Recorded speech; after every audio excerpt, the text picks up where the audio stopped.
หั่งเลยข่าวมันบอกอันนี้ข่าวแล้วสุดบอลก็หมู่บ้านเลยคนใส่เสื้อแฟชั่นมาใส่ส่งบอมแหละFCก็เลยเม่นมาใส่เครื่องกันโรแมทกันเลยแบบนี้เอานี่เด้อปกติบางมือก็ดำได้ดำแดงก็แดงเบิดนี่ในกระแดงเอามือนั่นนี่ดำ3ตัวเลยมักใส่เครื่องนะคันเสื้อดำส่งกระดำอีกแล้วไม่ใช่น่ะเย็นมาอยู่ในเฮือนครัวเย็นเปิดประตูเฮือนครัวไว้ซะดอกไม่ได้บ่เห็ดปวกนะโอ้ยปอดตัวนายดีได้ดงน้อยนี่บ่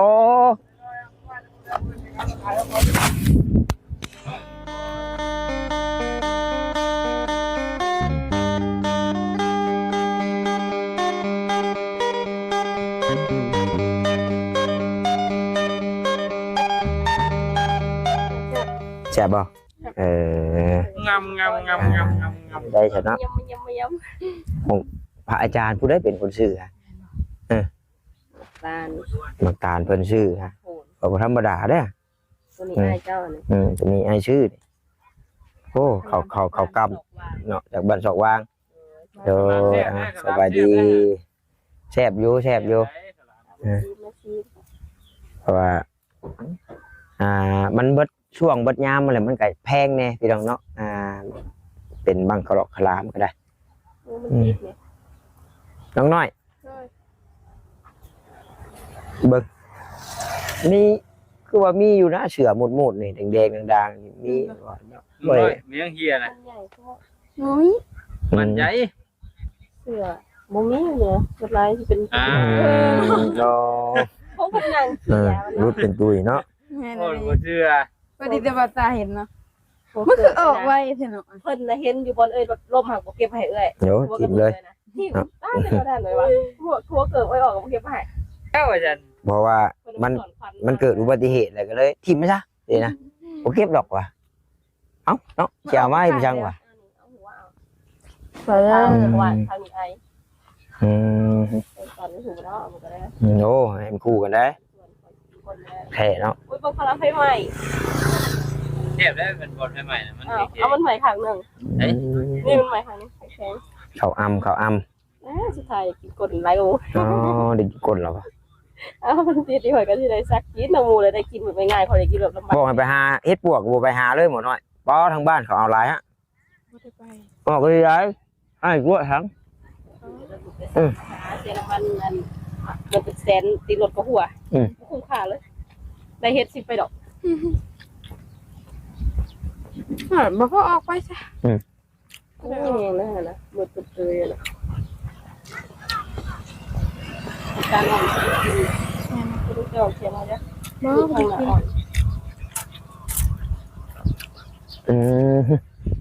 คักคักเลยเนาะเป็นทางเสือหนูเป็นทางงานก็เสียดมือหัวเกิดไปแล้วอยากเท้าเกิดเลยกับฮากาถือ2เถื่อพาไปรถเกี่ยวแล้วว่าหัวมันออกอันนี้บ่ชื่อใหม่อ่ะแม่นล่ะอะไรเฮ้ยแสนนึงเคยปะแสนนึงแล้วแหละสุดท้ายก่อสร้างทนเดี๋ยวกายมันทนถึงกันมันเหนียวดูดิมีเราขาดนี่ทนรวมหน่อยคือมันก็เป็นจางมันก็โตมันทนก่อสร้างพี่น้องเนาะพี่น้องเลยอย่างใดก็ขอกราบทักทายสบายดีพ่อแม่พี่น้อง FC กันเบิดสุขุสุคนเด้อพี่น้องเด้อบ่ว่าอยู่ทางฝั่งลาวฝั่งไทยหรือทางต่างประเทศนำเนาะกันยินดีต้อนรับเข้าสู่ช่องของบ่ตาบ้านเฮาคือเก่าพี่น้องเอ้ยมีรถน่ะหั่งเลยข่าวมันบอกอันนี้ข่าวแล้วสุดบอมก็หมู่บ้านเลยคนใส่เสื้อแฟชั่นมาใส่ส่งบอมแหละ FC ก็เลยเม่นมาใส่เครื่องกันโรแมทกันเลยแบบนี้เอานี่เด้อปกติบางมือก็ดำได้ดำแดงก็แดงเบิดนี่ในกระแดงเอามือนั่นนี่ดำ3ตัวเลยมักใส่เครื่องนะคันเสือดำส่งกระดำอีกแล้วชี้ว่าตรงๆใช่หน่อยตัวนี้โมเมนต์โคตรขาวดอกตัวนี้เพราะว่านุ่งเสื้อแต่ละมือนะนุ่งเนาะ3-4ตัวบัดแก้ปุ๊บแหล่เขาแต่มันจะออกแบบขาวเหลืองแน่น้องน้อยนี่พ้นขาวเหลืองขาวแดงเฮา บ่เหลือง อย่าออกเรื่องๆหน่อย ขนาดเขาถึงแดดแดงก็ แดงแดง คนแพ้ครีมเลย เออ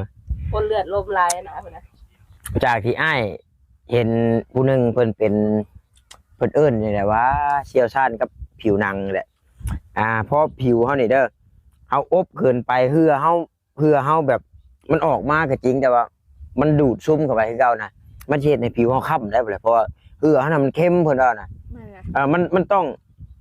แบบ ให้อบให้ขาว บ่มันคนละแนวได้ เจ้าก็เป็นเจ้าอยู่ถ้ามันออกแดด มันแฮม คือแมนคือสมมุติว่าเฮานุ่งธรรมดาเฮานี่แหละมันให้เหือเฮานี่มันชืดมันหยังอันนี้เหือเฮามันเข้มได้เพิ่นเว้าและเช็ดให้ผิวเฮาน่ะค้ำจักแม่นความจริงบ่ความจริงแล้วเพราะว่าเหือเฮามันเข้มเพิ่นว่านุ่งได้เสื้อแขนยาวนะแต่ว่าจะอบหลายเกินไปแต่ว่าอบแท้แบบเฮาถอดเสื้อแขนยาวอย่างเดียวกับเผาอาบน้ำที่น้ำเผาอาบน้ำชะล้างขี้เหือขี้ไข่เฮานี่แหละพี่น้องเนาะออกมันจะบ่เข้มบ่หยัง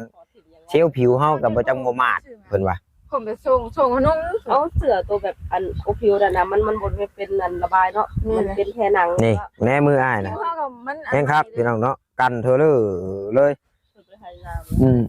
ยอมยังบ่ได้อยากคุมอยากข่าวดอกว่าตาอย่าเป็นคนมีเงินพี่น้องอย่าเป็นคนมีความสุข บ่ต้องทนมันแบบว่าเฮ็ดตัวจริงคือดำมันในกล้องน่ะมันคือขาวแต่ตัวจริงบ่ได้ขาว โอ้ใส่ฟิลเตอร์ให้อีก เอาเธอครับจะดอนทุกคน เป็นดอนแม่นบ่ ขาว มันพอจะจริงเฮ็ดคือเลย เฮ็ดคือลืออยู่ คนดำแดงแล้ว แอมตกรถ ดึงแล้วบัดนี้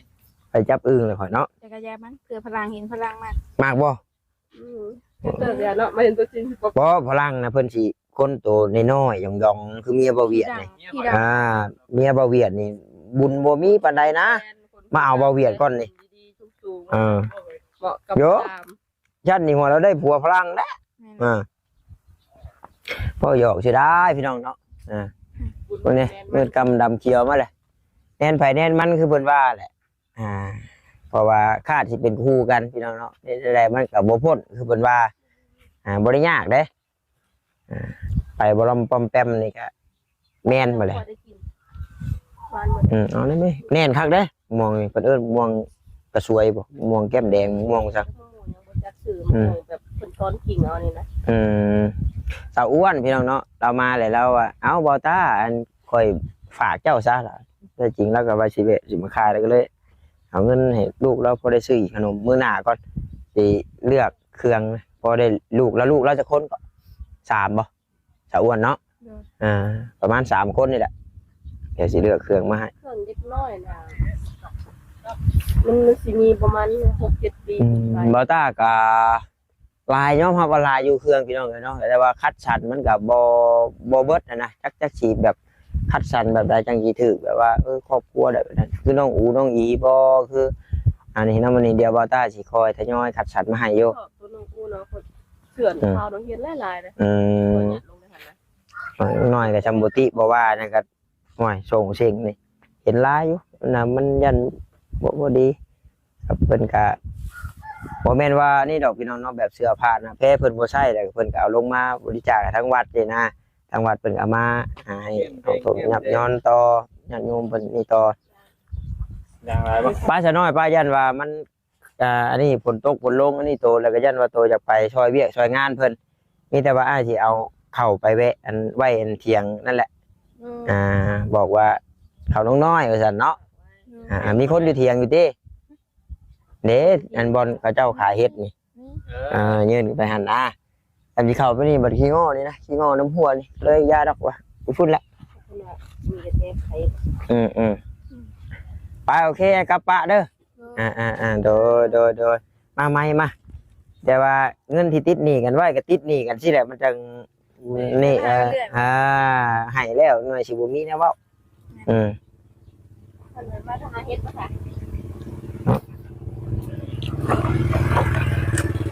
น้ำกินนะมามากินดูน้ำกินคอยรถมาเก็บไว้ม่วงเก็บเอามันหอมได้ม่วงเนี่ยอยากได้เนื้อมันแน่น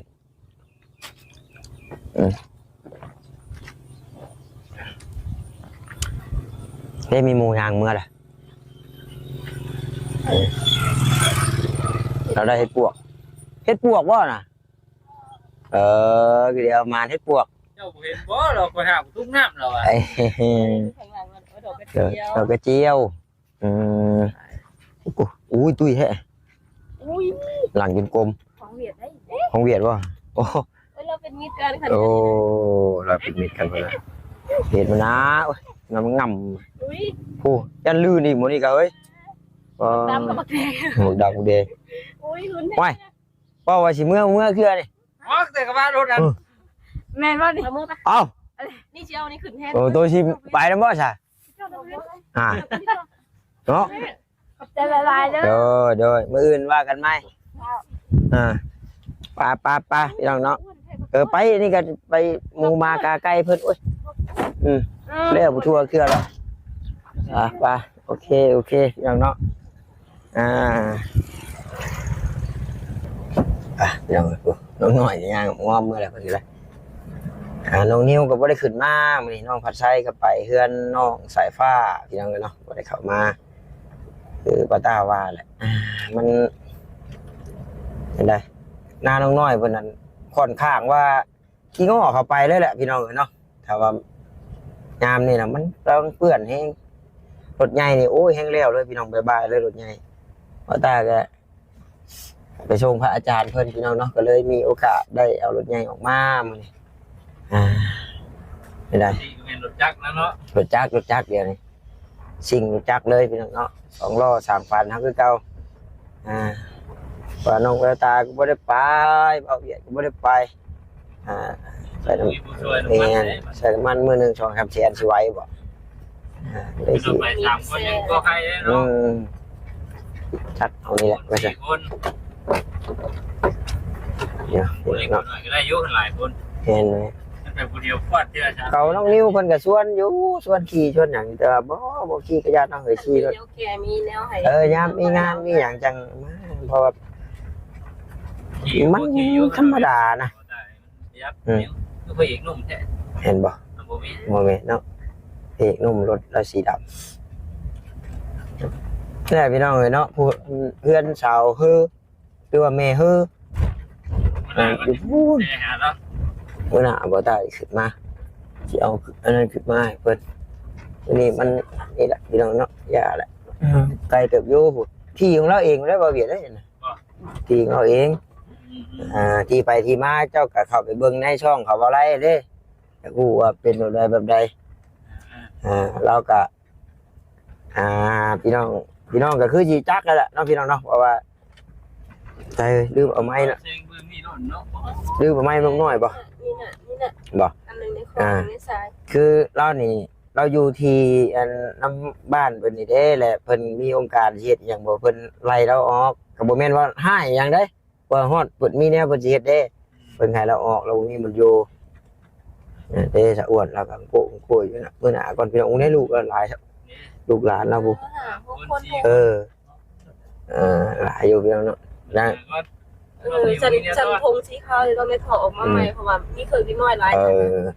แต่จริงชาวอ้วนแล้วก็ วิชาเมียมันจะเก็บไปให้หนูดูอีสแล้วก็เต้ามันหลายผลแล้วยังมีเด็กน้อยอีกหลายเพื่อนน่ะก็เลย แต่จริงชาวอ้วนแล้วก็เราก็บ่ได้อย่างมากมายเลยพี่น้องก็เห็นเราอยู่บ่ซี่แต่โดนล่ะก็เราก็อยู่กับตอบกระแตบเราก็ขาดการช่วยเหลือก็โดนเติบพี่น้องแต่ก็เอาบ่ตาก็เที่ยวเข้ามาอยู่กับเขาเอ้ยบุญบ่เขาบ่จันทร์บ่ใช่นะแล้วก็มันบ่มีผู้ใหญ่เนาะช่วยเข้ามาก็ได้ซ้ำนั่นแหละพี่น้องเอ้ยคือฮู้กันนั่นแหละแม่นไปบุญมัน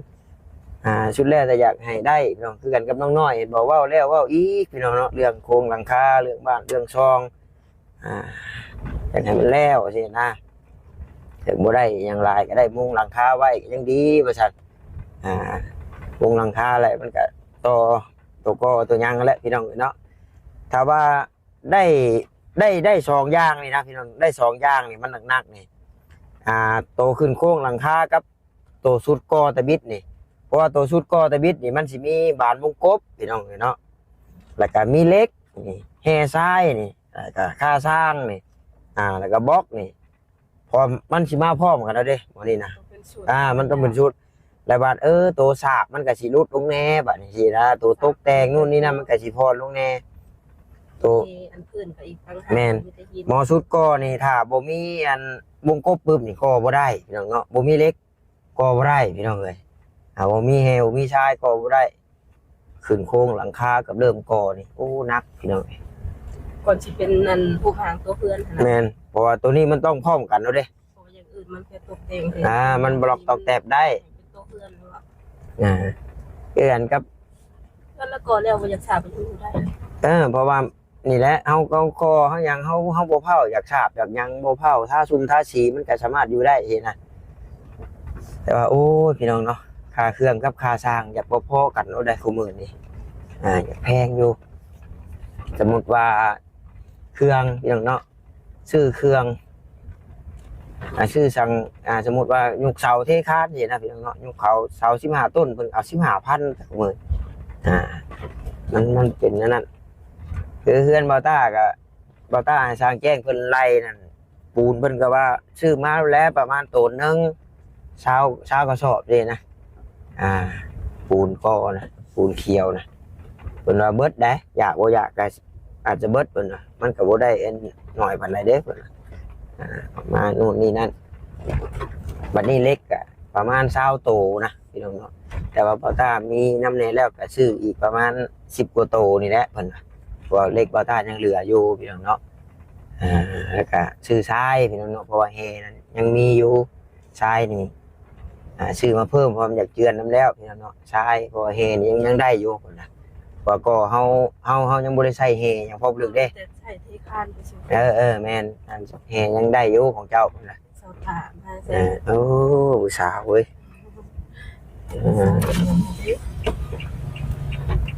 อ๋อ มาแต่ใส่นั่น ไม่ใช่ โดย ไม่ใช่น่ะเออ เย็นมาอยู่ในเฮือนครัวเฮ็ดเปิดประตูเฮือนครัวไว้ซะดอก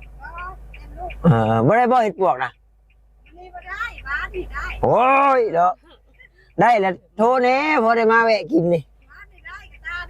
ปอมานอยู่บ่มานอยู่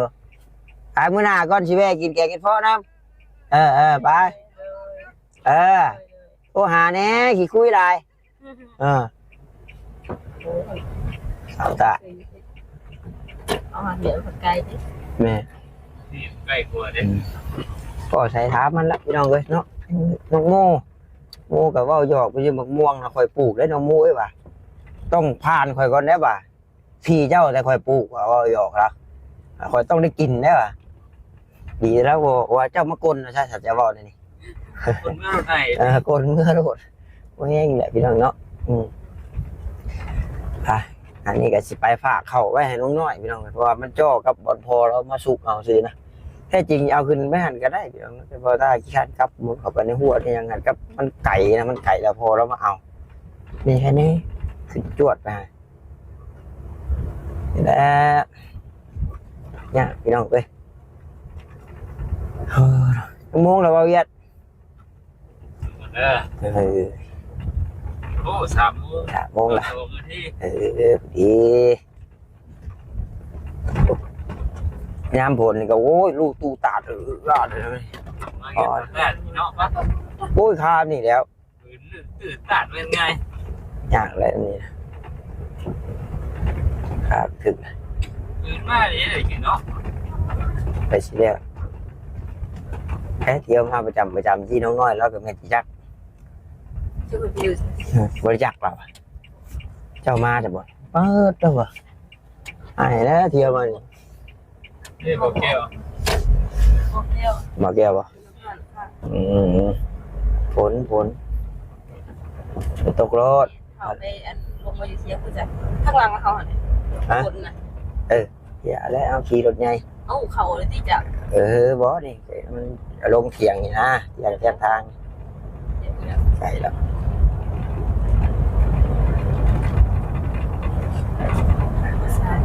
ใหญ่ใจช่องบาทเนาะ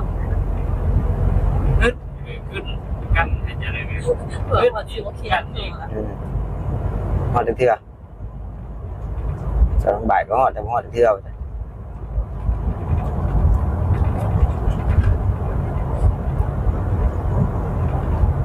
เราหน้าลงหน่อย เกิดคนนี้รู้คนอยู่คนง่าย เอาน้ำบอลเบิ่งดีกว่าน่ะเพื่อนใดพูดน้ำบอลอ่างอันเด่นเป็นอ่างบนอ้อยน่ะอีดินบนชุกน่ะโอ้ยคอยหัวทิ่มไปได้ทีนึงน่ะ มันน้อยกันครับมันก็นั่นลูกๆกันเด้ มันเป็นดินนั่นแดงๆนั่นโอ้ยไปไม่ได้ทะเลทลายไป คนตลาดอันอาหารป่า โอ้เนาะ เอาไปเจียวเอาเผ็ดละโมกเจียวสีเหลือง ปีละปีเฮ็ดนะ รวมมิตร รวมมิตร อันนี้ เฮ็ดเนาะ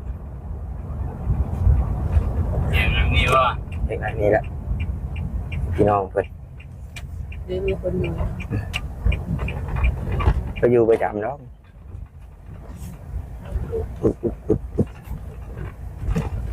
ไม่สุราแล้วก็หามาห้อยแบบมือ ปกติ ตึกนี่แหละ มาโคตร โอ้บ่ได้ได้ค่อยนะโอ้โอ้ได้บ่อาจ้ะปอดโตนายนี่ได้ลงน้อยนี่บ่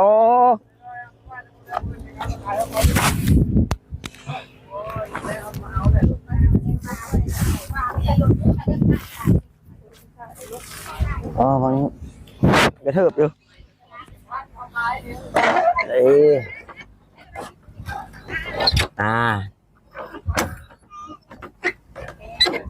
เรียบร้อยแบบนี้แหละเขาเลยคิดเอา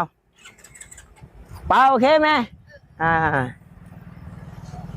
โอ้โตสายฟ้า คนตก ไปตรวจลง ยังไง สายฟ้าใช่เมื่อกี้ไปหลุดลงโอ้โหเอาตึกป่า มาเด้ โอ้ทำอยู่ดอกติดแห่ยามปลากระบอก ยังได้เฮแล้วก่อนนะ แต่เจ้ายังติดเบ็ดหน่อยก็ชวนเจะไปใช้เบ็ดมัน คอยจะไปใช้ปลาบูนะ ปลานั่นแหละ หมูไปน้ำได้เสียเป็นปลาในกี่เดือนขึ้นเลย มันขึ้นแล้วใช่ ขึ้นแล้ว พอจะได้ปลานั่นนะปลารุ่นเหลวนะ ปลาลดแล้ว เออ เดี๋ยวรู้สึกมันปลาลด ตกไป เปิดปลาลดซื้อ จำไปก็ทำได้กับเมียข่อยมักปลาบูข่อยจะเอาพูดปลาบูข่อย ปลาบูกับ ชิ้ ป น ลาล หลา ด ยมึงปล่อยไปปีนั้นแต่ใหญ่ตัวไง คนน้ำมันปลาลดกับปลาบูปลาธรรมชาติ บ่ปีข่อยไปน้ำนั่นรู้นะง่ายลิปลาบูเขาโป่งแขนเท่าแม่นี่ก็มี ใหญ่เลยจะพุ่งแขนเนี่ย ปากหน้ากุ้งกุ้งพูดว่า เอาคนเป็น เป็นปลาในตำนาน นี่ปลาบูทองบ่ ขอรู้เสียบช่วยซีดผูกความเจ็บเราปีกมันหอนซีดมันหวาน ปลาบูทองพูนเฮามันบ่มีปลาบูทอง นี่ปลาบูรับดิ ทั้งไงรู้ เด้อไป้าพี่น้องเอ้ยจังใดก็ขอบมุกขอบใจละลายเด้อพี่น้องเด้อที่เขามาเบิ่งมาชมแล้วก็บ่กดขับโฆษณาหากว่าคำว่าคำจาใดว่าบ่ม่วนบ่หูก็ขอโทษขออภัยนำหลายๆมาช่วยส่งเข้าน้องน้อยเพิ่นพี่น้องเอ้ยเนาะเอาท้ายคลิปนี้ขอกล่าวคำว่าสบายดีพี่น้องบ๊ายบาย